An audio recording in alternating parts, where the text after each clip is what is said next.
In this video of our produce row update series, I finally have made some decisions regarding this one of the industrial modules here for between the section between Brooklyn Yard and East Portland. And there was over the times I've been trying to noodle on what to do with the track work here, mainly what to do with the TFC loading dock. If you recall, some of the past videos we had, they had a spur track coming off in the middle here. I was having issues mainly because this was not really fitting very well, very difficult with the buildings and the other ramps in here, really cutting up the space too much, and not enough space for trucks and to actually theoretically even move between these spaces. So after some more careful consideration, I've decided to do is to extend this back spur here slightly, move the team track dock from this location to this location. This will allow to spot a car at the team track while still allowing a spotting for the propane dealer here, and then allowing have the room for a few TOFC cars here. Only going to have about a couple here at a time, anyways. And the rest of this area here will all be paved. This will allow for storing trailers here, as well as maneuvering room from trucks from unloading trailers at the ramp, as well as accessing the team track, and here back towards this access road that goes back towards where the rest of the industries here. And along with that, that actually has allowed us to to finalize the roadways in this section here by allowing, now we kind of figured out how wide this roadway needs to be. So we're actually going to have a couple lanes and a parking strip here. So we'll have a gravel shoulder on this side, a curbed surface on this side. Because in this area here, there are a number of areas like this in East Portland where you had industrial on one side, residential on the other. So, and then I originally had like 4 houses here, but we're only going to fit 3. And so we'll be allowing for, reasonable sized yards with some trees, with the garages in the back, fences and things like that. We'll have a sidewalk here, a 10-foot wide planter strip here, which will support trees, which is again common for older neighborhoods. And then we'll have a 8-foot parking lane. You can see here with this vehicle here, and then 2 lanes of traffic here, which will support the trucks and other various vehicles. And then the same goes here. The same roadway continues onto this end cap module here. And I had sketched this out before, realizing it technically made the roadway a little bit too, wasn't in the right spot. So this will allow for this, but a 2-foot gravel shoulder going on this side next to the tracks. And then here we'll have the same 2-foot, 11-foot lanes will continue this way. This whole here around this diner here will be just a gravel lot with the continuous access. So vehicles like here will just basically pull off right into the parking lot, which is common. This kind of access is common for a lot of structures of this type. And the third major decision for this area is what to do with the connection between the icing dock and the ice plant here. I was thinking what to do, how to connect the two together. Then I realized I had the answer really in my hand already. I had these old kits that were gifted to me some while ago here, this old transfer crane, kind of busted. I realized I could take actually part of this overhead portion here, cut it down, and then use it as a kind of an overhead section that will bridge between the ice house and the ice dock by do some creative cutting and slicing. This will also help disguise the hole in the backdrop there, mainly because this ice plant here is smaller than the original concrete structure I had here, so that hole is a bit more obvious. I've started to modify these switches to accommodate the eventual addition of switch machines.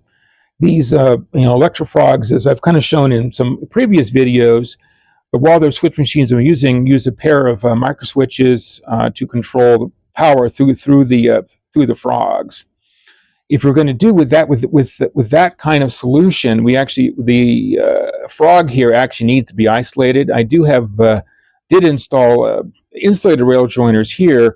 We actually have to completely isolate the frog, and this is the easiest way. Now, normally I would do this at the workbench. I put these switches down, not thinking I was going to put switch machines here, so we'll have to kind of retrofit them in place.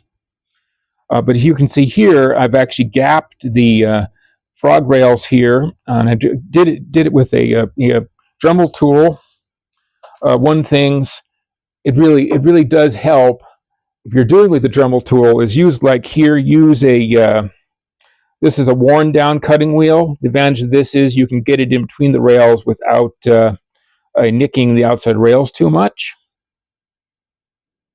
And then also one advantage of Dremel tool wheels is if you can use these bread tags that are from bagels and other loaves of bread, if the plastic on these is exactly the same width as the Dremel tool itself.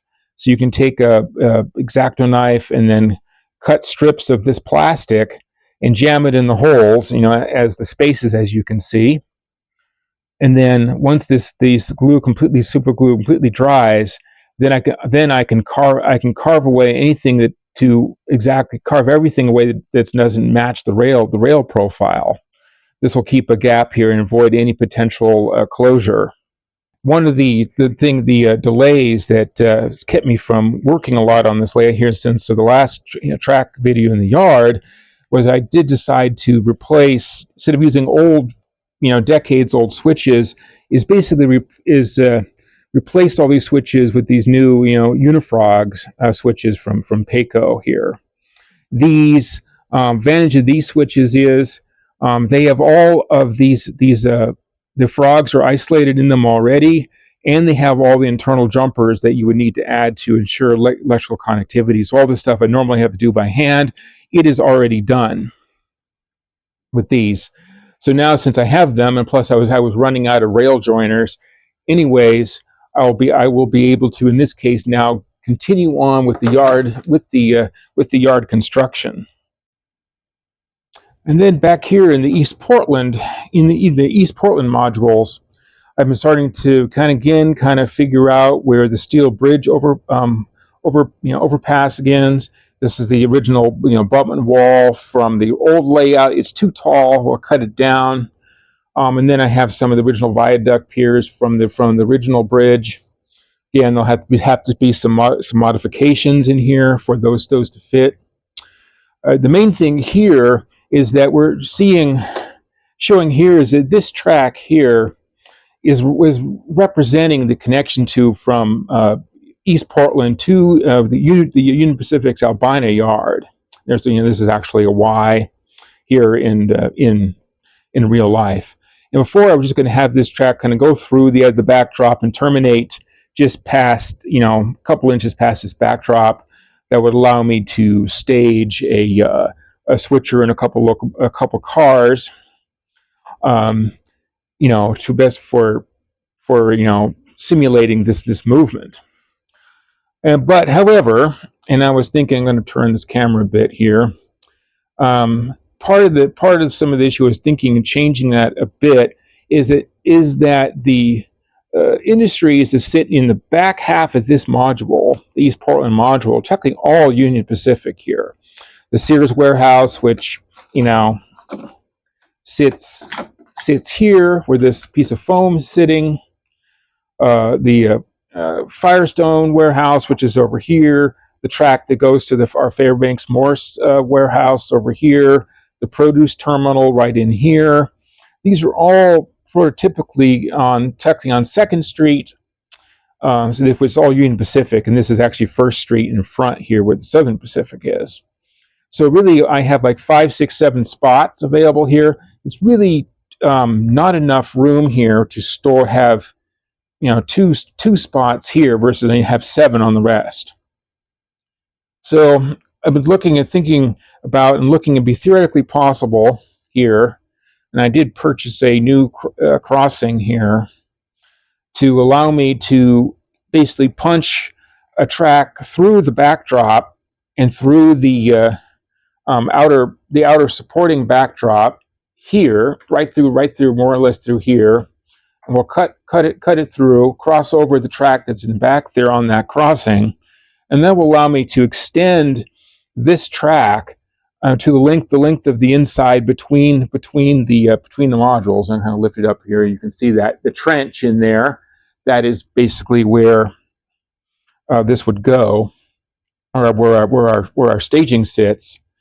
This will allow me to have a locomotive and about half dozen cars or so, and that we'll be able to we'll be able to fully be able to support the industry switching to and from, as well as potentially support more of the potential transfer run from Brooklyn Yard to Albina.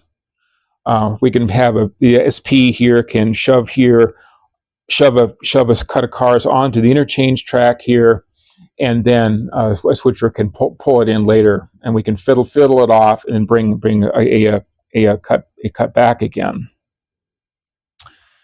In addition to support that, and again, I was kind of disturbed here more as I was working with this, figuring out the plan here, is that the overall lack of a runaround track in this area. And while there is this track here is double track in here, and we have the crossovers to start here with the crossovers running on the other side that we were working with the gaps earlier. It was a definite need for a local runaround track. So I figured out I don't want to get too much involved in the middle here because there's a highway bridge, road bridge right here. I need places for the piers to go. But I did find that I can slide this turnout here for the freight terminal just back a bit, which will allow me to put a local crossover here, manually controlled crossover in here. This will allow a runaround track of 4 or 5 cars in here, which will facilitate operations both for the Union Pacific to do its interchange switching and the industry switching back here, as well as the local Southern Pacific movements that will take care of also for their industries.